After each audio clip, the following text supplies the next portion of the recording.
Todo lo que necesitas. En una hermosa región, situada en el interior de una remota selva, vivía un pueblo intensamente dichoso. La abundancia de la zona no tenía límites. En los alrededores disponían de una gran variedad de plantas que les proporcionaban los más diversos alimentos, materiales para construir sus viviendas y fibras con las que elaborar sus vestimentas.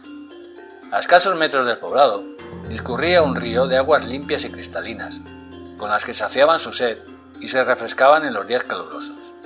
El río contenía una gran variedad de peces que les servían de alimento.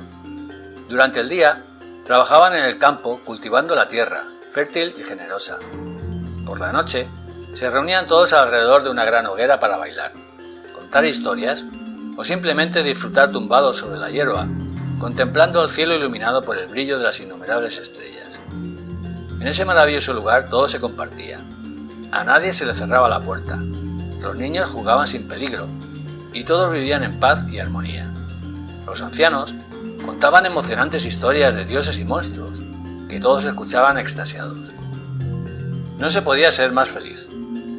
Todos pensaban que el lugar en el que vivían era el mejor lugar que cualquiera podría desear en sus sueños. Un día, un joven decidió marcharse para conocer otros lugares. Nunca nadie, antes que él, lo había hecho. No podía existir otro lugar en toda la tierra como aquel, así que ¿por qué iban a querer irse de allí? Sus amigos y familiares pensaban que estaba loco. ¿Para qué querría marcharse si allí tenía todo lo que necesitaba? Pero el joven estaba decidido. Metió algo de ropa y comida en un atillo y se fue de allí. Pasaron los años. La vida en el poblado seguía siendo paradisíaca. Todos eran muy felices y nadie se quejaba.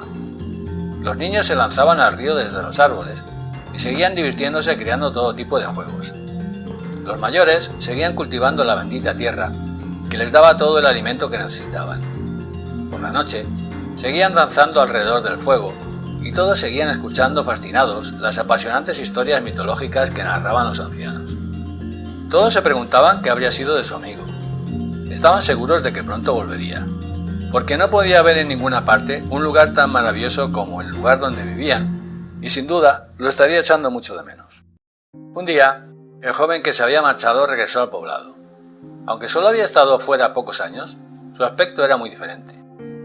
Ya no vestía el sencillo atuendo que utilizaba la gente del poblado, sino una ropa occidental, muy incómoda para la selva.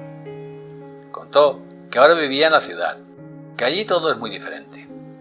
Les enseñó unos cuadrados de papel que llamaba fotografías.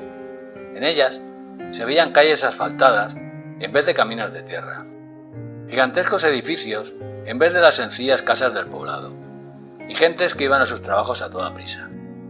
Les contó a todos que en la ciudad tiene un trabajo, y vive en un apartamento de 60 metros cuadrados muy cómodo. No tiene que salir fuera para conseguir agua, porque le llega hasta su casa. Ya no tiene que esforzarse en cultivar la tierra, porque tiene alimentos envasados que compra en la tienda. Tiene un coche con el que va de un lugar a otro y hace excursiones. Ya no tiene que escuchar los cuentos de los ancianos, porque ahora tiene una televisión, y con ese aparato puede ver todos los lugares del mundo sin moverse de su apartamento. Les cuenta a los más pequeños que los niños de la ciudad se divierten con videojuegos. A los jóvenes les dice que a él ya no le hace falta danzar alrededor del fuego, porque cuando quiere va a la discoteca y allí baila con chicos y chicas de su edad. A las mujeres del poblado les cuenta que las mujeres de la ciudad no necesitan salir de sus casas para lavar la ropa, y que allí todas van con la cara maquillada y tienen muchos vestidos.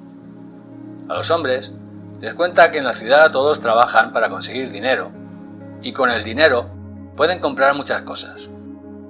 Como sus antiguos compañeros no saben qué es eso que él llama dinero, el joven de la ciudad les enseña a todos un billete y unas monedas.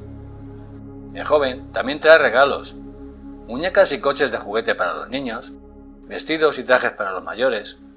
Tras explicar todo esto a los habitantes del poblado, el joven partió de nuevo hacia la ciudad. Ahora, los habitantes del poblado ya no son felices. Los niños ya no juegan en el río, porque quieren tener videojuegos. Las mujeres ya no quieren ir a por agua hasta el río.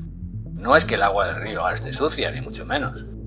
Lo que sucede es que quieren que el agua vaya hasta sus casas, como en la ciudad. Los hombres ya no quieren ir a pescar o a cultivar la tierra. Quieren ser como los hombres de la ciudad, con sus carteras llenas de dinero, con el que poder comprar muchas cosas.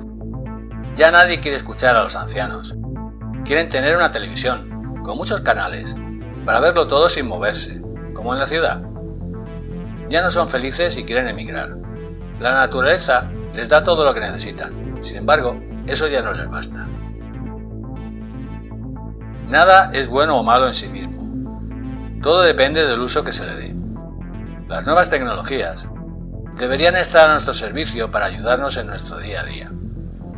Eso no significa que debamos depender de ellas hasta el punto de convertirnos en sus esclavos. El progreso malentendido puede ser devastador para la humanidad, generando huestes de personas insatisfechas con su vida, sin un objetivo al que dirigirse. Como dice Tyler Durden en el Club de la Lucha, la publicidad nos hace desear coches y ropas. Tenemos empleos que odiamos para comprar mierda que no necesitamos. Somos los hijos malditos de la historia, desarraigados y sin objetivos. No hemos sufrido una gran guerra, ni una depresión. Nuestra guerra es la guerra espiritual. Nuestra gran depresión es nuestra vida.